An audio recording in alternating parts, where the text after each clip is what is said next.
Hi, everyone. Sorry about the short delay there. We are having some trouble with the commissioner accessing the Zoom call. I will get started with an introduction, and hopefully she can join us during that time. So anyway, good morning, everyone, and welcome to the Health Summit of the European Youth Parliament.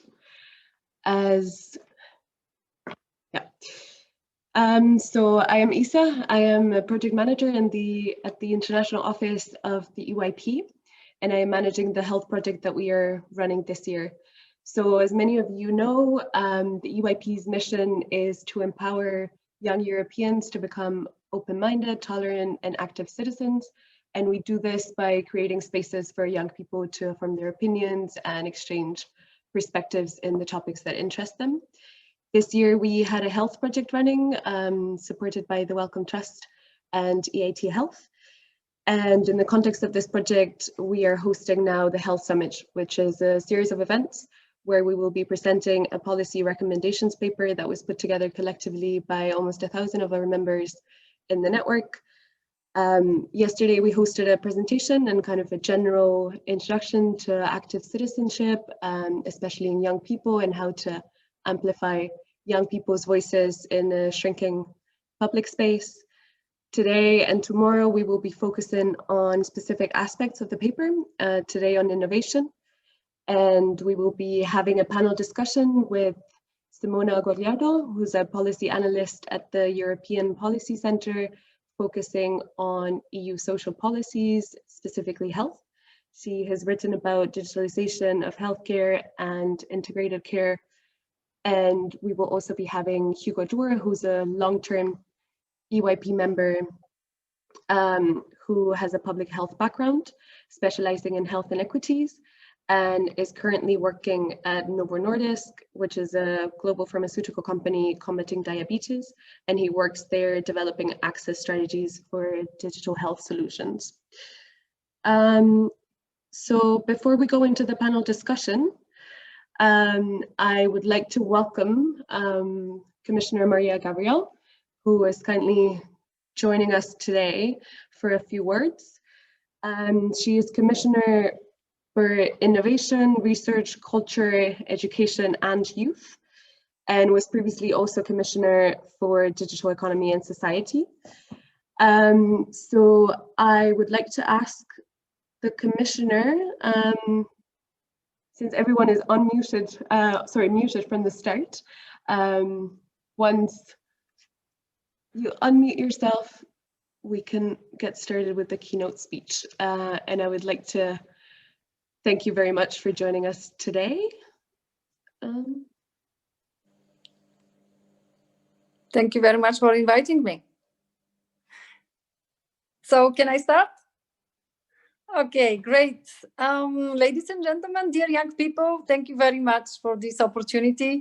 I would like to start by congratulating the European Youth Parliament for organizing this Health Summit and for inviting me to this event.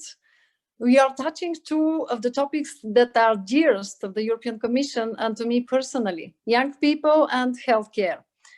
All the more at this very moment when we are being heavily impacted by the pandemic.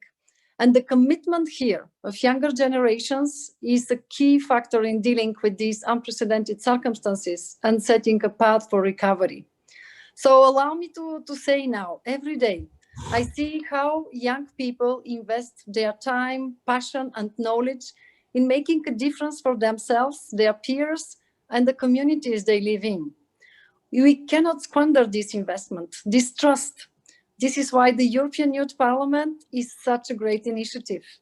By contributing to youth participation, you are helping so many young people to get more out of their engagement, to bring more good to their communities.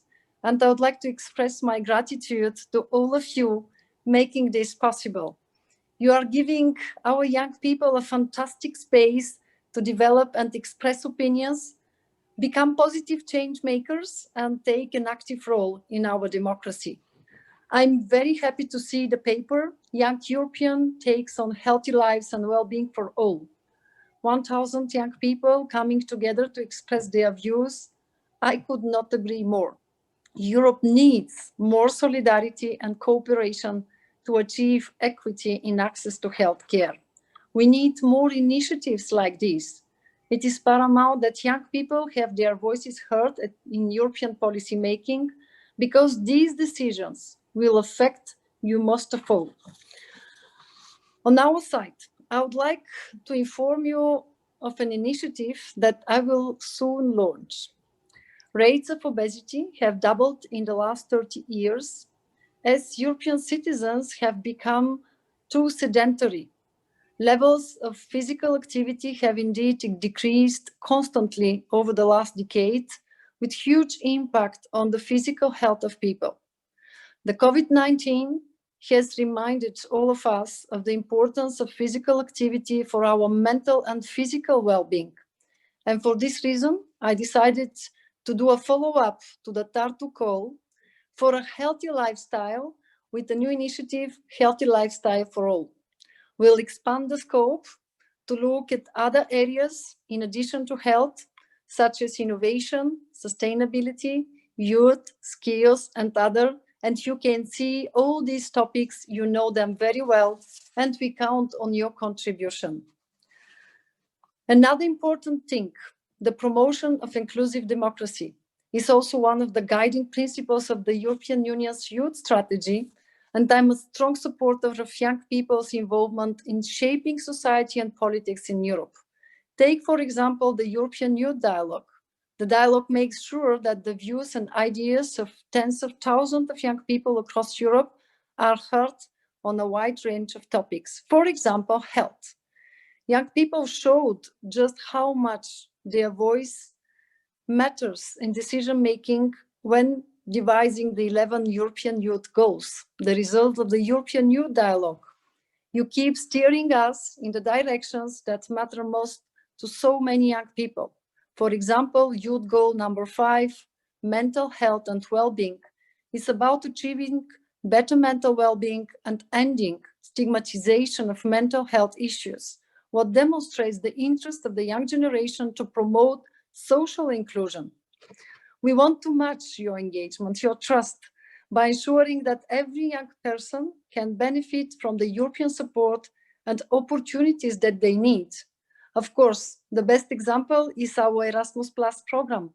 It has supported in the last 30 years more than 10 million people in a large variety of topics, from youth participation to health and well-being. In this respect, I'm glad to note that Erasmus Plus also supports the European Youth Parliament's activities. Besides mobility across Europe, we are working towards fostering solidarity, empowerment, and innovation, 3 key words that will be the central focus of my intervention today, so that with the young generation, we can do that young people become the drivers of the transformations that Europe needs for a green, competitive, and resilient future. First, solidarity. Engagement in society is not just about making our voices heard. It is about being part of the change we want to see in the world. It is about solidarity.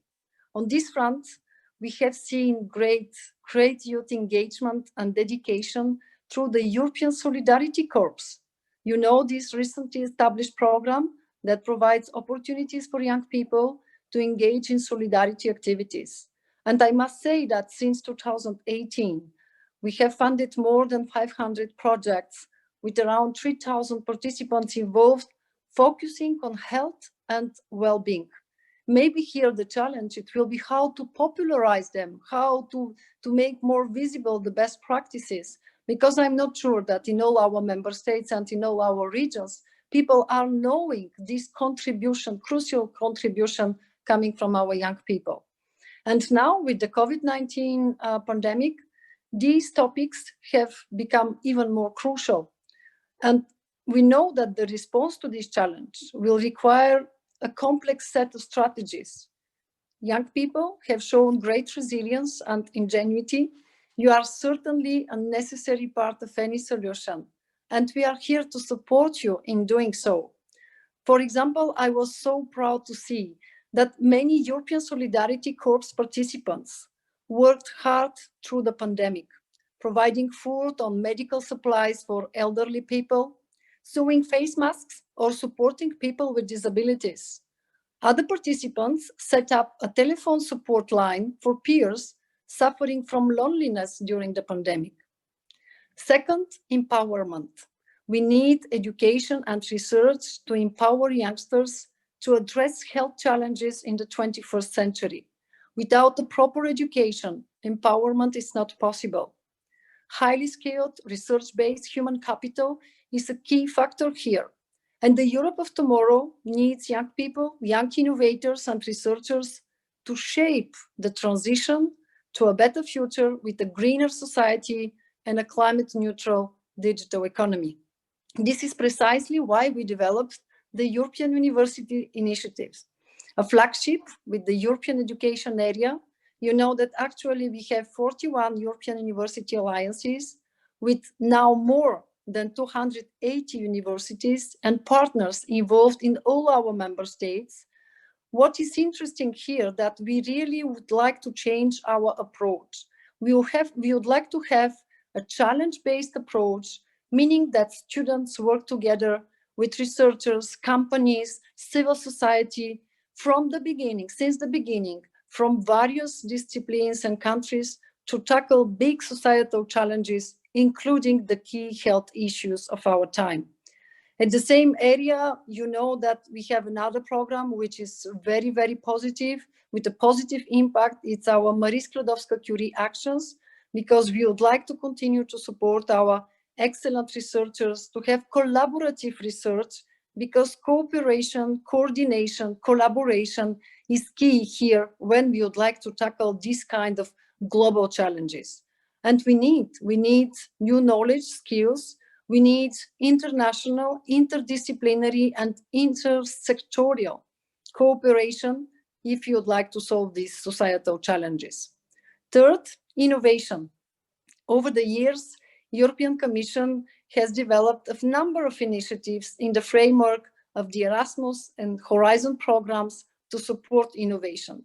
And among these activities, dear young people, I would like to bring to your attention the importance of the European Institute of Innovation and Technology, the European Innovation Council, and one of the newest elements in Horizon Europe program, our missions.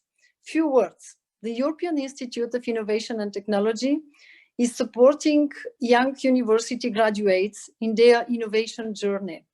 Since the creation in 2008, the EIT has supported over 2,500 startups and scale-ups with more than 1.5 billion euros of investment, and they created more than 6,000 jobs, bringing also 900 products and services to the market. I think that here there is a huge perspective for our young people.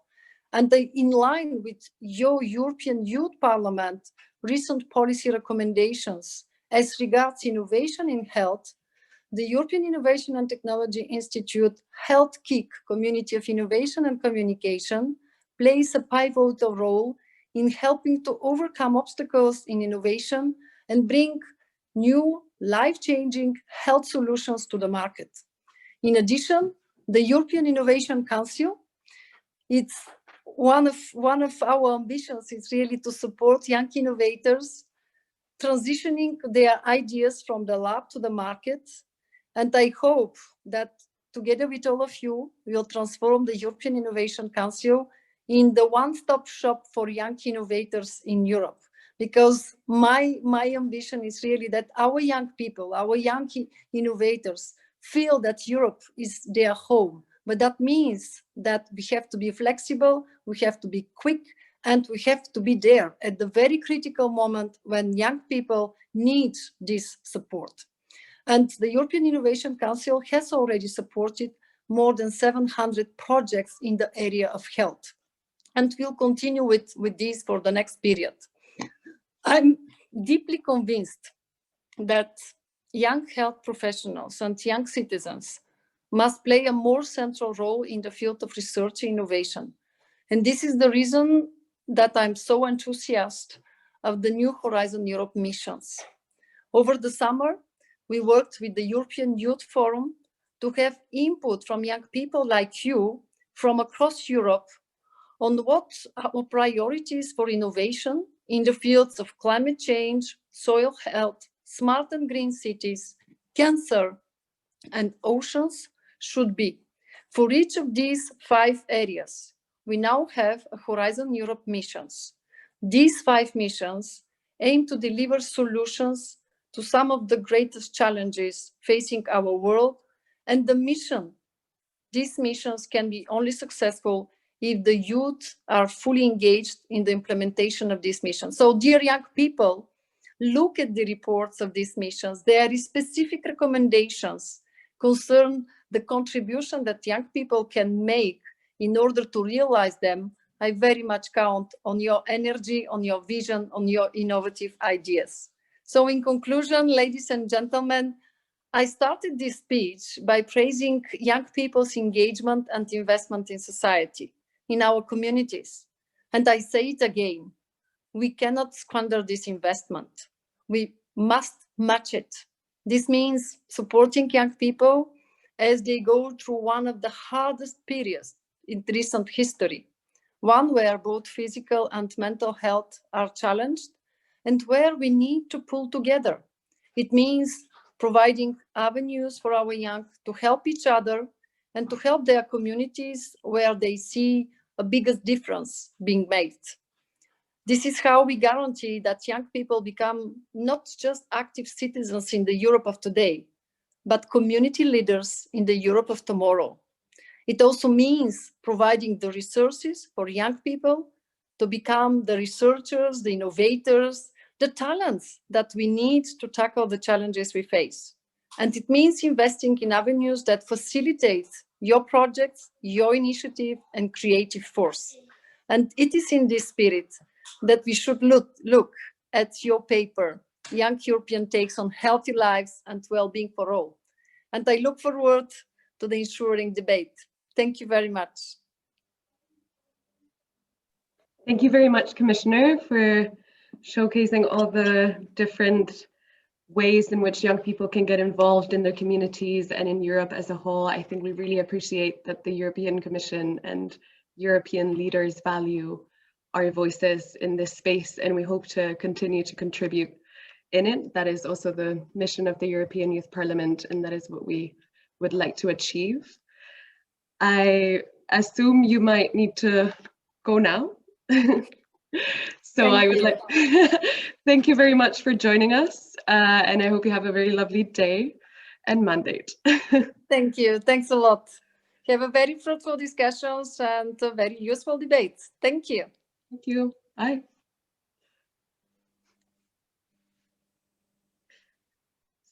So nice. Moving on to our panel discussion today. As I mentioned earlier, we have with us two speakers, Simona Guagliardo from the European Policy Centre and Hugo Dürr, long-term EYPer, and also working on access strategies for digital health solutions. I would like to invite now Simona for an introductory speech, after which Hugo will be presenting the innovations recommendations in the paper. So Simona, thank you so much for being with us. Thank you, Isa. It is a real pleasure, and thank you for this invitation. Before talking a bit about this inspiring initiative, just allow me to give a few, very few words about my work and the European Policy Centre. So, as you probably know, the European Policy Centre is an independent and not-for-profit think tank, and we are dedicated to fostering European integration. How we do that? We try and do that through analysis and debate, meaning that we provide a platform for engaging partners and different stakeholders, and also citizens, and in the debate about the future of Europe. And I think that our ultimate objective is to support decision makers at all levels, at the European Union level, but also we try to reach out to the national level. And why? Because we value informed-based decisions. So our activity spans a variety of topics. We look at EU institutional architecture, its governance. We look at European migration and asylum policies, economic policies, environmental policy, and of course, we focus on social policies. So I work in the Social Europe and Wellbeing program, and the work we try to develop within the program very much looks at the social dimension of the European project. What we have seen in recent years is that people across Europe find it more and more difficult to associate the European project with social progress and social well-being. So European societies, I think they are becoming more polarized, and we are witnessing social exclusion, inequalities, poverty, and widening insecurities. So with these struggles before their eyes, I think that citizens tend to call into question the European project and its ability, its capacity to deliver on the promises of social progress. So against this background, we try at the EPC, we try and bring together stakeholders from different backgrounds to discuss these issues and to try and find answers to the very familiar question, which is, given the EU limited competences in the social area, how can the European Union support, promote national policies in this field? How can the EU bring an added value to the national efforts in building strong and sustainable social protection systems? So evidently, this is a very difficult question to answer, in particular in the field of health policy, which is an extremely complex policy field. I would like to say a few words about the European Youth Parliament Initiative and the Health Summit that you have organized. I would like to thank you for organizing this refreshing, and I think it's an inspiring initiative. So I really want to congratulate you on this. I think it is vital to promote citizens' engagement and civic participation. Talking about political issues, I think is not always easy. Even more so, talking about political issue in an inclusive and constructive way. So I do think that what you are doing, this initiative, serves as an inspiration for policymakers. I can see the added value of what you're doing, which is to bring young people from different backgrounds together to discuss about the future of our societies. And I really support what Commissioner Gabriel was saying about young people being community leaders in the Europe of tomorrow. And I think that creating such this opportunity of exchange is really the first step in building mutual, I would say, understanding among Europeans. I would like to conclude this opening intervention with a few words on the health, on this Health Summit initiative. I read with interest your policy paper, and I was impressed by the very first words when you say that health policy is an intersectoral area that deserves the attention of decision makers. I completely agree with you, and of course you are right on so many levels. So I think that health issues at the EU level have dramatically increased in importance.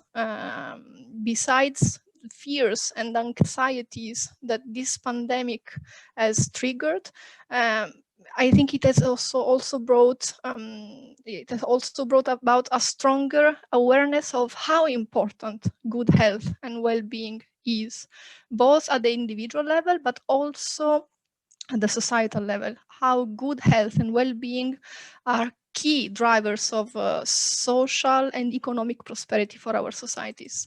So I think I would stop here, and I very much look forward to the discussion on the specific recommendations. So thank you again. Absolutely. Thank you so much, Simona, for this introduction to the EPC and also your thoughts on the policy paper and how young people can get involved. I think it's definitely something that we would agree on, that young people are instrumental in kind of bringing back the narrative to a more inclusive and constructive way of debating. And we hope to bring that platform to young people to start. So I will invite now Hugo to go into the content side of the paper and present the innovations pillar. I will be sharing a screen as we have a presentation. Thank you, Isa. I'll just be then saying next slide, and then you'll be popping over when needed. Yeah, hopefully I'll be able to read your mind, but if not, you can remind. In absence of mind reading, I'll just say next. So until that. But yes, thank you, Isa, and to the EYP for having me present the findings of the innovation pillar from our think tank work. And of course, thank you to Simona for your initial reflections, and also for reiterating kind of the importance of this kind of work that we're doing. And I'm happy to be engaging in this discussion that we have now to go. I'll aim in the next 5-7 minutes just to kind of give a rough, very broad, high-level overview to the work that we did in the health innovations pillar, but also maybe a quick intro to the paper itself. So next slide, if you don't mind, Isa.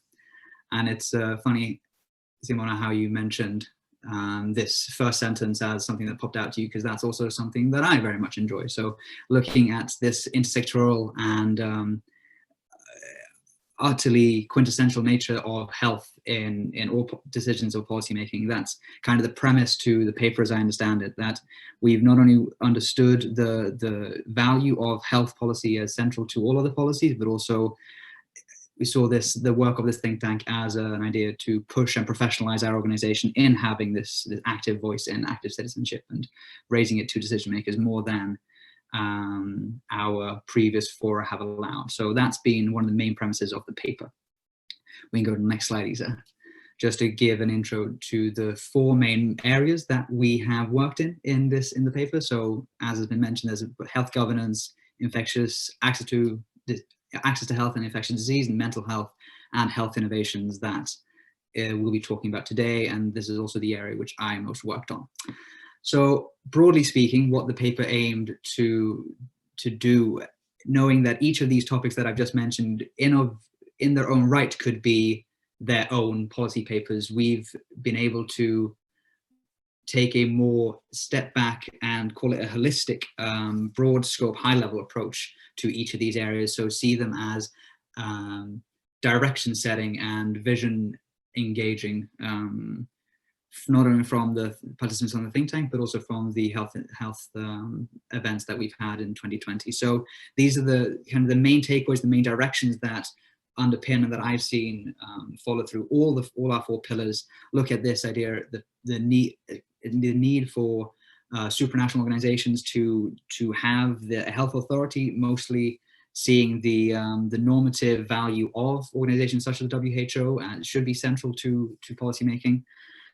We also identified and follow on as universal health coverage as a key priority in all realizations of health policy, and going beyond just health policy, but seeing this intersectoral nature of health and following with the importance of health in all policies as an approach in promoting not only global social justice, but equitable access for all. So those are kind of the main desired direction setters that the paper itself has come with.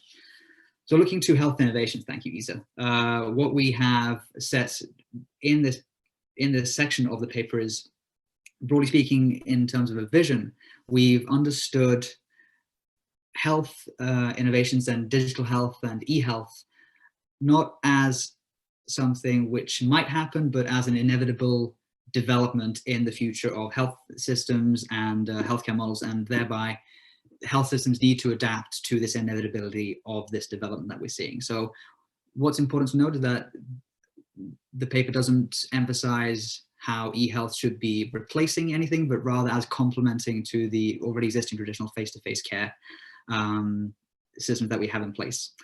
But importantly, there's this borderless notion of connectivity and of eHealth solutions, and which doesn't coincide fantastically with the health policies that exist or the health systems that exist on a European level at the moment. So working to foster greater interoperability between the borderless capacity that eHealth has and the borderless potential that European health systems can have. So looking at the four main themes that the health innovations policy recommendations come to, we've looked to, and I'll be going through not everything here because we'll have time for discussion, but I want to just highlight a couple of the main recommendations that we've come with. Firstly, looking at how eHealth needs to have this people-centered approach. We know that there's massive potential for not only improving accessibility, but also quality and affordability of healthcare through digitalization or through eHealth services to improve the standard of care that we have today. And so we're not only looking at, we know that there's already private actors who work and who are pushing innovation in this space, and there is potential for the collaboration between private actors as well as the eHealth network, which is a volunteer-based organization that's set up throughout member states to look at capacity building healthcare professionals in digitalization processes. We also looked at, as I mentioned, this idea of harmonization and interoperability, and this is something that I think we can discuss more. And not only my personal opinion, but also the opinion of the pillar through our discussions, I see this as the major challenge to the future of eHealth, of understanding the synergies between member states and knowing of the national level competence that health falls under, and as has already been highlighted as an extraordinarily complex topic, how can then we ensure a harmonized delivery mechanism of eHealth across Europe? So here, some of the recommendations we're looking at calling upon certain commission expert groups in the Director General for Research and Innovation to really prioritize this area of legislation for legislative proposals, as well as looking at expanding some directive from 2011 on the patient's rights to cross-border care to include some language on reimbursement models and to reimbursement models of digital healthcare solutions. Of course, not something that we're unknown to. A third area we've touched on here is data protection and data privacy.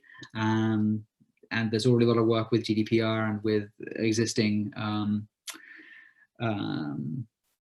relevant EU actors that are already working on this. So this is an area which we've highlighted as continued need for bolstering, not only protecting private personal data, but also medical records and medical data that will be needed to facilitate a cross-border digital healthcare system. And finally, we've had a discussion on how digital innovation and digital transformation is underpinning and absolutely quintessential again to the achievement of universal healthcare coverage. So we've seen how digital healthcare solutions not only improve accessibility, but have potential for fostering an equitable access regimen for people in rural communities or with language barriers, etc. So a concern here is that there's there's a minority of member states who today have policy or have frameworks or have legislation in place that legislate eHealth solutions and far less that have eHealth and digital healthcare solutions, something that is reimbursed under national healthcare systems. There are already some actors in place. Sweden and Denmark and Finland are all actors that have examples of this. I mean, these are examples to follow, but we know that there are reservations here to be made as well, which I'm happy to discuss in a second once we open up for the floor. But I think that this kind of gives a very broad, high-level overview to the recommendation that we've come with, and I think that one of the main questions that we come from the paper here is looking at not looking at what role should the digital healthcare play, but how can we understand this as an inevitability, and what changes do we need to make to ensure that there's a sustainable and a equitable delivery of digital healthcare. So I think that sums up the the recommendations from the innovation pillar, and I'm happy to continue discussions, and we can look at more detailed proposals should we like to, but I'm happy to stop there and give back to you, Isa. Yes, thank you, Hugo. I think it's definitely, I mean, a really great initiative, not because we organized it, but to see how everything came together and how you were able to put together this paper with very, honestly, comprehensive solutions in the field of innovation. I think there's definitely a big gap between what is the, what the recommendations are and how they should be implemented. And I appreciate that you got into the, overarching questions in your presentation. I think that would be very interesting to get to. So perhaps we can start by having a few remarks from Simona on the paper itself and the specific recommendations that you can see being implemented in the future and how they would play a role in the European policy sphere.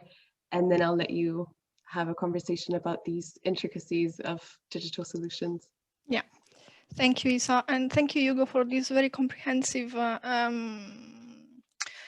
presentation of your recommendations. Let me just start with some general remarks on the complete set of recommendations on the 4 pillars. 3, I mean, we will discuss the health innovation a bit later. So I very much like the structure that you gave to these policy recommendations. You managed to capture what are the I think the most important issues the health sector, health systems are faced with. So you touch upon health governance, and I think, if I'm not mistaken, already in the health governance pillar, you focus on the concept of health in all policies, and you touch upon universal health coverage. I think this is key. The concept, the policy approach, I would call it, of health in all policies, I think is essential. We need to understand health not as a policy silos, but as a horizontal policy field, I would say, because on good health is a driver for social and economic prosperity, but at the same time, any other policy has an impact on individual and societal health. So I very much agree with the focus you make when you talk about promoting a health in all policies approach, which is also conducive to achieving universal health coverage. On the other pillars, I really appreciated the focus you made on mental health, because this is something that there is a lot of stigmatization around mental health, and I really appreciate putting emphasis on the importance of increasing the understanding of mental health and also educating and training. Yes, educating and training healthcare professionals, but I would not limit education on mental health in the sector. I would say that it is important, according to me, to have a broader discussion about mental health. During this pandemic, it's even more important. So maybe a few words on the thoughts on the health innovation pillar. I think that the digital transformation of our society really brings about new opportunity for health. How it's so, I mean, I think that health can benefit from digital transformation by becoming more effective, more sustainable, and accessible, as Hugo was mentioning. We have evidence of benefits from the digital transformation of healthcare in so far that digital solutions and data use can help improve people's health. Such benefits have been found, especially in the field of telemedicine, and you mentioned telemedicine in your recommendations, especially I would add when applied to the management of chronic diseases. So the increasing burden of chronic conditions is something that health systems really need to look at. If we want make sure that our health systems of the future are able to address this increasing challenge. Also, digital solution can help avoid wasteful spending, and make health systems sustainable. And one last point that was also made by Hugo, digital solutions can facilitate inclusion, and they are conducive to increased accessibility of our health systems. But I'm a strong supporter of digital solutions in health, but I also want to focus a bit on what are the limits, what are the barriers to the digitalization of health, because some barriers exist, and of course they need to be addressed.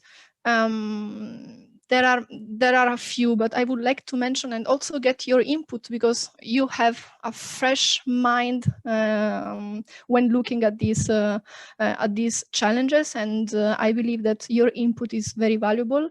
So I put on the table two main challenges, which are, in my view, the ICT infrastructure development, which is different across and within countries, and it is clearly an obstacle to the effective deployment of digital solutions. And another barrier I would like to mention is unequal access to ICT services, which can be caused by low digital literacy, digital and digital health literacy. So I very much agree with your recommendations on facilitating the harmonization, recommendations on how to build effective interoperability. Of course, also the recommendations on GDPR and how we can ensure that our health data is secured and safe. And of course, innovation in health. I also very much agree with these recommendations, but I would like your input on how can we make sure that digital solutions are not leaving behind anyone in our society. How do you see it possible? So this is a question I would like to put to you, because we've been talking about this a lot, and new ideas, fresh ideas are of course very welcome. So maybe I would stop here and we can discuss a bit more in details with the audience. Absolutely, I think that happy to have input from the audience, should anyone want to. So then I'll say, Isa, correct me if I'm wrong, but I open mic policy. Anyone who feels they want to give input, go ahead and do so. And until then, I'll continue. But yes, thank you, Simona, for first off welcoming and appreciating the paper. I think that's it's always nice to hear professionals enjoy the work of youth activists, as we then call ourselves. So happy to hear that we're at least in the right lines for policy recommendations. There's many things you said, but I'll jump into our discussion on barriers. And so two, you mentioned, just to recap, the differential capacity of ICT infrastructure across the EU and the digital literacy. And there's, of course, these are issues, and we see paralleled issues when it comes not only in eHealth but also in banking, for example. There's with the similar digital transformation where we've moved to digital solutions in banking, where there are trends to have greater access to one's financial systems through internet connections, and there's been the same discussion as to, especially in terms of digital literacy, that it leaves behind an older generation, and I think that's the population that we're then looking at. And when we're talking about digital health and telemedicine, and digital health or eHealth innovations, there's a spectrum of levels of intervention, right? So there's one, you can be as simple as telemedicine, where it's using your mobile phone, and we already know that there's an absolutely large majority of adults over 18 who own a mobile phone in the EU today. I mean, I don't have the exact numbers, but parallels in the US, we're looking at over 90% of adult populations who own a cellular device that has connectivity to internet. So I follow the argument of, or I follow the concern of digital literacy in so far that there's that there are different, but understand that there's still different levels of how to work with eHealth. So telemedicine is one way. That's a phone call and using algorithms through your phone to answer questions. Then we can get to more advanced types of digital health, where you start using connected devices. So managing chronic diseases, as you mentioned, this is, so of course, one of the largest areas where connectivity and digital health solutions are coming into play. Not only in cardiovascular diseases, but in cancer treatment and in diabetes as well, which there has been several studies on of using the connectivity devices, which can work to improve a range of indications for health, for disease management. So I think that yes, there is absolutely a concern when it comes to digital literacy, and I think that's where you need to understand digital health as a spectrum and not only as a one size fits all. So there are a range of solutions where which can be applicable to different parts of populations. Yes, I think that's one area, that's one aspect of it, and that then also feeds into for health to ICT infrastructure. That there are, again, various levels of demands on capacity when it comes to internet grids and the weight of the storage of data storage, for example. Not all connected or not all eHealth solutions require data processing or data management. So I'm going to be honest and say that I'm not massively read on the digital infrastructure of all parts of Europe. So I'm happy to hear if you have further reflections on that kind of barrier. There's also, if I can add a third barrier, just for sake of discussion, to get your input on, and that's the use of digital devices or connected devices, and seeing these as a treatment management or disease management solution. So we can talk about not only digital therapeutics, so using apps, for example, to monitor your steps, which is one thing, but also potentially in your medication intake, your dietary intake. So in creating kind of this, facilitating this connectivity and this data management or disease management support, but which then also leads to potential over reliability or over dependence on connected internet devices or connected digital health devices. And what your reflections are to this increasing dependency on connected health or eHealth solutions, if we see that as a risk or as just an area for future management, so that needs to be taken into consideration. So yeah, your reflections on that, if you wouldn't mind. Yes, thank you, Hugo. It's a very interesting question, and I see the concern on patients being overly dependent on applications. To be honest, I haven't read. I don't know about figures on this issue, but at this stage, at this moment in time, I would be more concerned about what could be the consequences of digital solutions. Maybe I'm thinking about, for example, artificial intelligence or machine learning, more advanced digital solutions, because my concern at this point is mostly related to the speed the pace of digital transformation, rather than having patients overly dependent, because I believe, and this is my personal feeling, I'm not speaking on the basis of a research or of figures on that. I believe that patients are very well, are self-aware in the majority of the cases. So patients, I have the feeling patients are very aware of their conditions, and very much careful about what's happening around them. So I would focus maybe more our attention, I mean the policymakers' attention, to keeping up with the speed of the digital transformation. And that's why I mentioned, for example, artificial intelligence or machine learning applications in the field of health.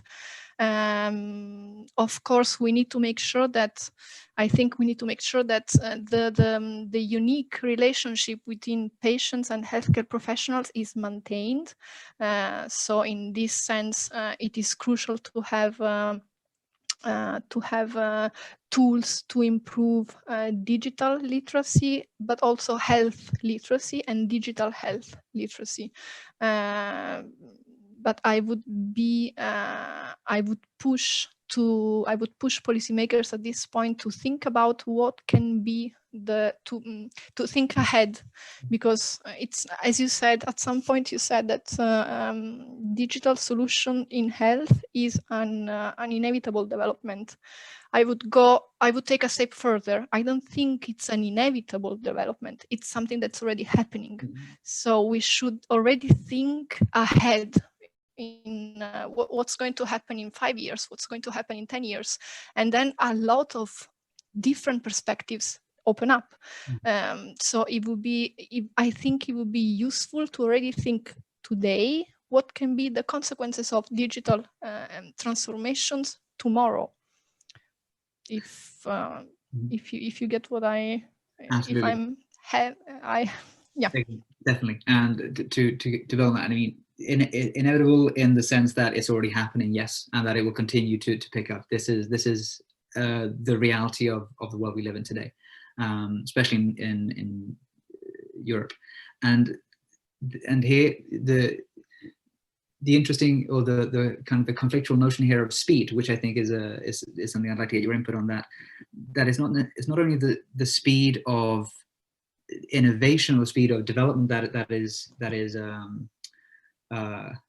remarkable, but it's also the difference of speeds between different actors, right? So of course, the smaller health startups or private healthcare providers are able to roll out and provide digital solutions far quicker than governments. So we're already seeing this, especially in the field of primary healthcare, where in Sweden, for example, where there are established private primary healthcare digital providers that exist, not in competition. Well, you could argue in competition with state-run primary healthcare centers, which and what these digital primary healthcare facilities are doing is that they're expanding also into other regions of Europe. So I know that there's one which is now launched in France as well, offering primary healthcare, so primary healthcare consultations with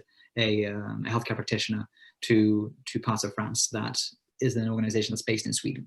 So and they're ramping up their capacity in testing and being able to diagnose through algorithms, and then only when need be have actual live consultations. So then this differentiating speed in possibility for private actors to run the field, because we're right now in a vacuum of policy, of legislation as to how digital health is legislated. Do you see this as a threat to healthcare to equitable access, or do you see it as a driver for innovation and a motivator for there to be legislative action on both the national and the European level? So, A very topical question. Can I answer yes and no? Of course. So I would say that, I mean, the health sector is an extremely complex sector. And I believe that in order to promote accessibility, to promote sustainability and effectiveness, to achieve good quality of care, it is essential that each stakeholder plays its part, being a private stakeholder, a public stakeholder, being the government, being patients, being citizens, carers. Everyone has a role to play. So I believe that, for example, public-private partnerships, this is something that we need to look at. And at the EU level, I think Commissioner Gabriel also mentioned the initiative, the research, the European Council Research Initiative, which is targeted to SMEs, for example, so to health startups or innovators in the field. So I think that it is essential to have the cooperation between the private and the public sector. So this is the part of when I say private sector can be a driver, but also we need to look at the other side. Public health and health in general is a public good. And we need to have public scrutiny on how it is organized and how it is delivered. The health sector plays a central and a vital, I would say, role in our social protection systems. So governments need to be able to have scrutiny on what's happening in the sector. So this is the part of my answer when I say no. So there is a yes and a no, and it's always, and I think this is the essence of politics in general, but also of what's how a society is organized. We need to find a balance. We need to strike a balance on, and we need to find a compromise between different interests. And in this case, we have the public. We have health as a public good. And we also have, we need to find ways to ensure that our economy is thriving. Does that reply to your question? Yeah, absolutely. And I think that there is no right answer to it. And I agree that it's a yes/no answer. Yeah, it's really difficult. Yeah. I mean, I'm sitting on a heat seat and taking your questions like, okay, but yes, I mean, it is true that it is a very difficult topic, and it's a difficult role for policymakers to find the right balance. But I think that we need to keep in mind that health is really a fundamental public good, both at the individual level and at the societal level, and we are experiencing it nowadays during this pandemic. Absolutely. So that's one of the key points of one of the premises for the paper as well, that the pandemic has only highlighted the essential need for discussion on this topic, not only in health innovations, but in governance and also in mental health. I mean, this is you opened your reflections on our paper with seeing how mental health, or mentioning that mental health isn't something that only should be limited to and discussed within mental health and healthcare circles, but something that should be expanded beyond it. And you're absolutely right. I mean, not only have we in this day and age today, are we at a paradigmatic shift when it comes to mental health, that it's something that is widely understood and not something that, or is more understood and accepted as a legitimate health issue than it was a few decades ago. So we're at a paradigmatic shift there, or already in a new paradigm when it comes to mental health. And it's the same for health innovations, in that we've already passed that time when we could decide whether this was part of our future or not, and now it very much is. And I think there's this not cat and mouse game that's being played, but there is a constant chasing being done in providing this public good that you say, and digital mechanisms are just another avenue for delivery of quality, safe, patient-centric healthcare solutions. So it's not the delivery mechanism in say that you could argue that is the issue, but it's rather the mechanisms around it that facilitate it.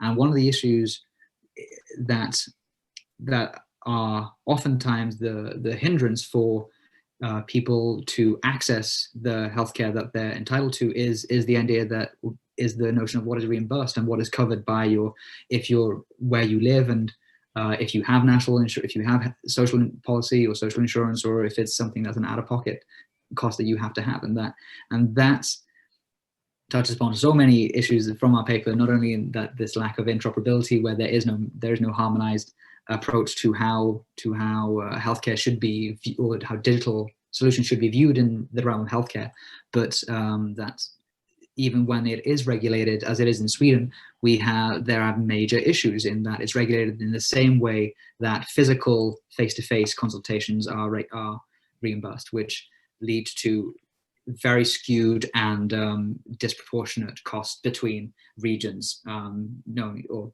just based on Sweden's regional division of healthcare authority. So, which I won't get into, but the idea is that even when there are systems in place, they're either inappropriate, or they still leave questions to be answered.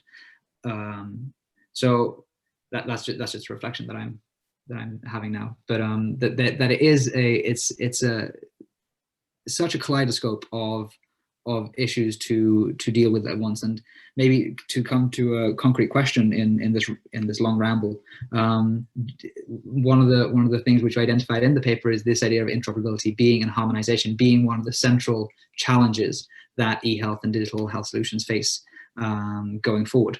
I don't know if you share that reflection, if that is the biggest challenge, or if you more feel that it's the infrastructure and literacy aspect which is the larger challenge.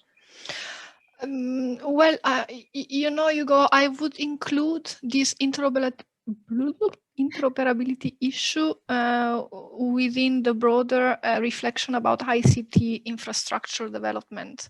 When I talk about ICT infrastructure development, I mean, you can easily refer to hospitals having at their disposal computers, which is like the basics, but also more advanced issues like harmonization of data and interoperability. I completely agree that this is a challenge, and this is something that we need to look at. The policy makers need to look at, but it is a very difficult thing to do. There are tools in place, both within the framework of the Cross-Border Health Directive. There is the issue. There is the initiative about European Health Data Space. I mean, there are many things going on that are looking at this specific issue. Again, my job is to have a critical view on things. So when you suggest me a solution, I always try to see maybe there is a problem within this solution. Which is not being pessimistic. I think it helps to have a critical view on things. And my critical view on this would be, let's make sure that we are not focusing our attention only at the EU level, at the cross-border issue. It is key, it is essential to look at it, but let's also pay attention to what's happening within countries. Interoperability is not something that hinders only cross-border relations, cross-border healthcare delivery. It is something that hinders intra-regional healthcare delivery, intra-municipalities healthcare delivery. Let's go deeper. It hinders the relationship between the general practitioner and the specialist. It hinders the well functioning of integrated care systems.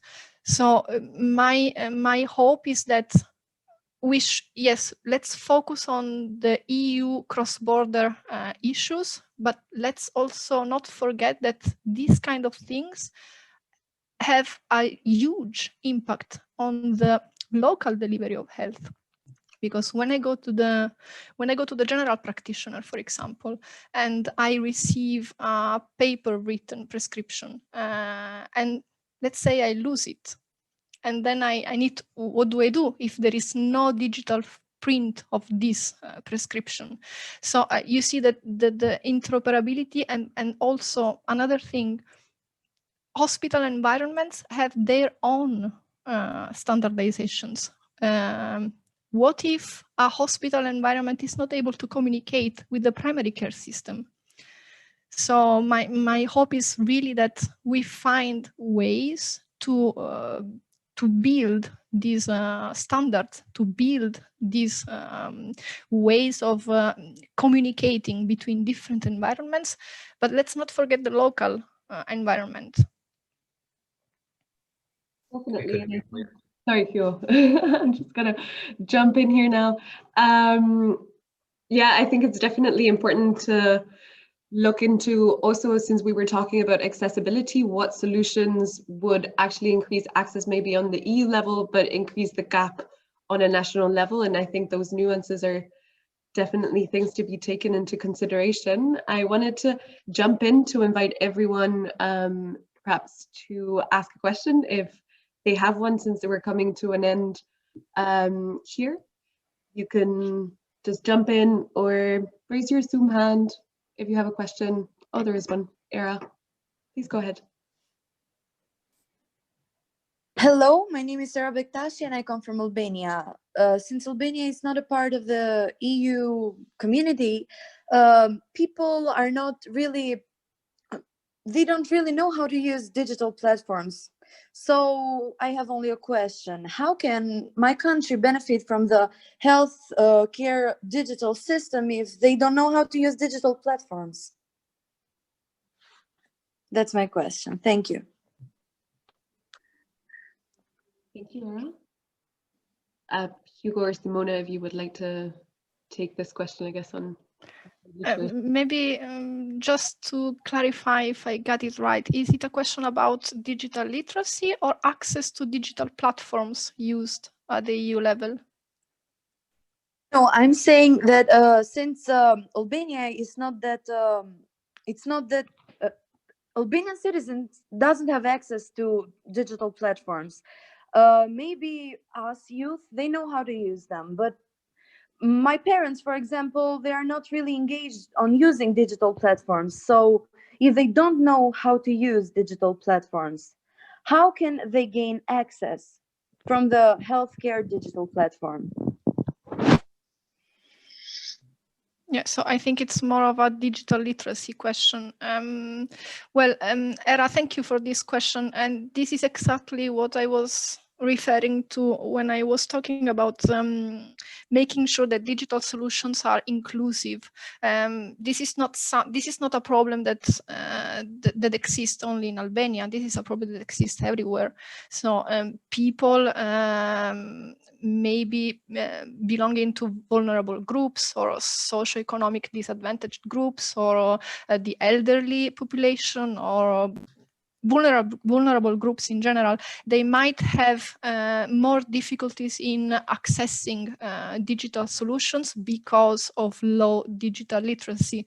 There is no golden answer to this. I think that it is key to promote education. It is key to promote digital skills. I'm not talking about education in general. I'm talking about specific digital skills trainings. This is something that can be done at the national level. This is something that can be promoted and maybe funded also at the EU level. But yes, I mean, my answer would be we need to fund, we need to promote digital skills development. And if I can just jump in, I agree 100% with what Simona's just said, and also to note that that digitalization, digital trends are not in any way today replacing face-to-face. It's a complement. So there will still, in my mind, there will, in the coming years, still decades, there will still exist physical healthcare facilities which have face-to-face consultations with real live doctors and GPs, and so that level, that will still exist, so one isn't left out of a system without having access to the digital platforms. What it does, though, is that removing or taking those patients who can access digital platforms and moving them away from, so to say, the burden of physical facilities, then allows more time and space in physical facilities for those fewer numbers who then attend physical consultations as opposed to digital. So, I mean, what it does, it evens out the spread of healthcare practitioners. That's a very short answer to what could be a longer answer. Thanks, Hugo, for keeping it crisp. I do not see any other hands being up now. If you have a question, maybe do it in the next seconds. Otherwise, we would be wrapping up. And since we want to take a picture, actually, if you wouldn't mind turning your camera on so we have some faces in there, Diana would be taking a picture. Are you going to count down? Yeah, do we need to prepare? I'll do a countdown. Okay, 3, 2, 1, smile. EYP. Oh yeah, maybe you can wave. Special request. Nice. Thanks, everyone. Then we will be wrapping up.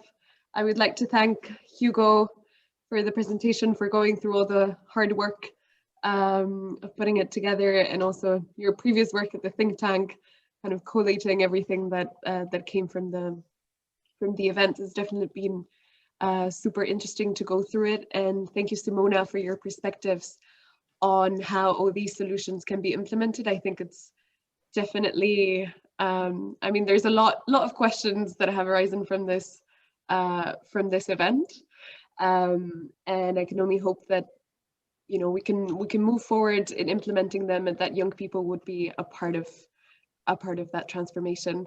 So thanks everyone for coming to the event. You can join us tomorrow again if you'd like, for an event on health governance. And otherwise, see you soon. Thank you. Thank you very much. Thank you, Simona. Thank you, Isa. Thank you, everyone. Thanks. Thank you. Bye. Thank you. Bye bye.